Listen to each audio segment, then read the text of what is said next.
कालच पुण्याची सुट्टी संपली आणि आम्ही घरी आलो होतो. मग सकाळी छान असं रेडी झालो, कारण आज दिवाळी करायची होती. म्हटलं चला आता मम्मीला थोडीफार हेल्प करावं, कारण आपण आपल्या घरी करत असतो. मग मम्मीला हेल्प केलेली काय वाईट आहे.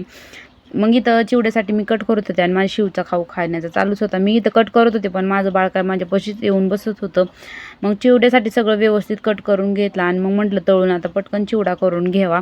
मग त्यामुळे तळून घेऊन पटकन चिवडा मिक्स करून घेतला. इथं फरसाण टाकायचं राहिलं होतं, पण नंतर टाकावं म्हटलं. मग इथं करंजीसाठी पीठ मळलं मम्मीने आणि चकलीचं सुद्धा पीठ मळलं होतं. मग इथं करंज्या करण्यासाठी घेतल्या. आम्ही तिळाच्या करंज्या करत असतो, कारण इकडे माहेरी सगळ्यांना तिळाच्या करंज्याच आवडतात. त्यामुळे पटकन मग करंज्या करून घेतल्या. मम्मी भरत होती, मग आम्ही दोघी मिळून सगळ्या करंज्या करून घेतल्या. आणि त्यानंतर मग पीठ उरलं होतं, मग बाकूर संपला होता, त्यामुळे पटकन मग रव्याच्या करंज्या सुद्धा करून घेतल्या.